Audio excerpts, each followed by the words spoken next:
观众朋友们，大家好呀！今天的前女友来填坑啦，给宝贝们递上狂赌之渊的大结局。上次说到，孟子在对战田丰的时候输掉了所有的筹码，提款机黄一月面临选择，最终他还是选择了孟子。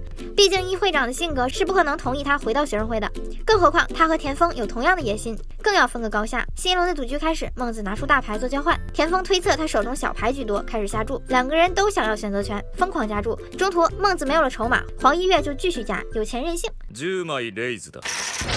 10枚レイズ。同じく。10枚レイズ。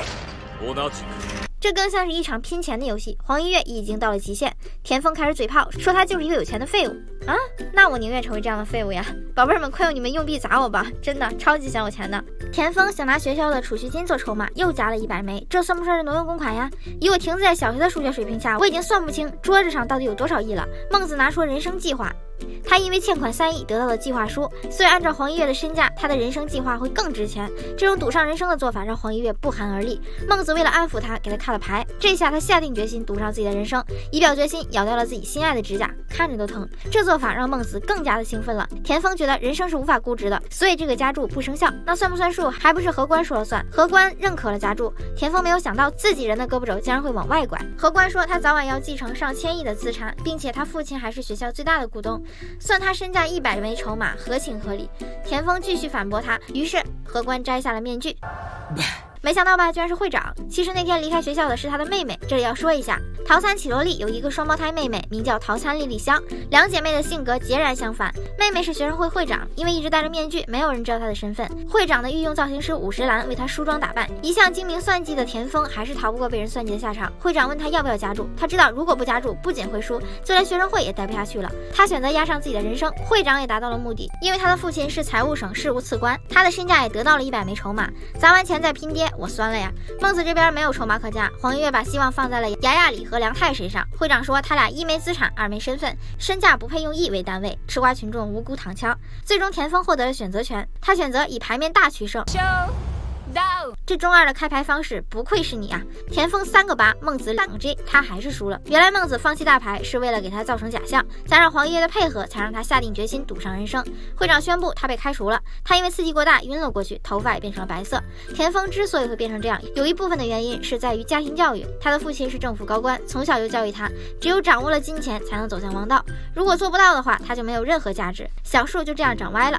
最后田丰被抬走，终于到了孟子和会长的专场。两个人交谈中发现彼此心有灵犀，所以一拍即合，准备赌上一切来一局。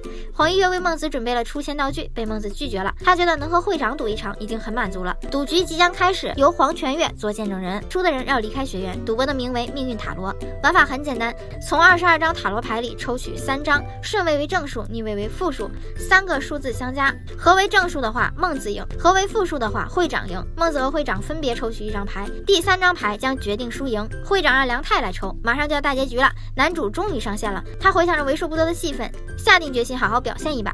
赌局开始，孟子抽到了正位魔法师，得正1分；会长抽到了逆位世界，得负21分。啊哈！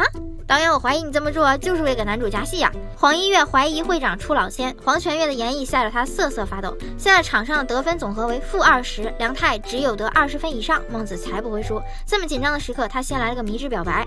黄一月手动艾特了雅雅里在线吃瓜。切回正题，梁太面前摆着一张蘸有口红的牌，这张很有可能是会长出老千留下的，他并没有选择这张牌，毕竟会长的目的他不清楚，还不如自己碰碰运气。这种无法预知输赢的赌局让孟子异常兴奋。梁太伴随着恶魔耳语抽到了正位审判，得分正20。这场较量最终以平局结束，谁都不会离开了，毕竟还有第2季嘛。那张做了记号的塔罗牌到底是什么呢？只有黄泉月知道了。最终会长宣布解散学生会。4季百花王学园因为孟子的出现，让许多人发生了改变，从家畜到人类，从犹豫到果断，他一直都没有变，依旧还是那个赌博狂。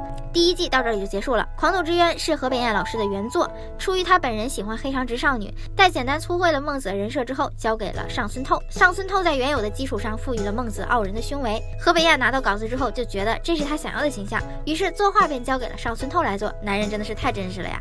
但讲道理，这部番虽然讲的是赌博，但是其中也暗含了很多教育意义。首先第1集第1个镜头出现的是日语，翻译后的大致意思是赌博是法律禁止的，动画纯属虚构，未成年人不要看。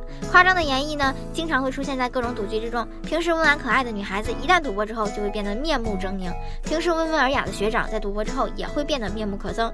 虽然这些看看起来很搞笑，但是不难看出赌博真的会让人丑陋。家畜的生活也影射着现实中赌徒的真实处境，他们往往被债务压得翻不了身，甚至失去了自己的人生。动漫中的演绎是一大亮点，故事情节也很精彩，加上黑丝长腿大来来、病娇御姐小萝莉，看完之后真的还是蛮过瘾的。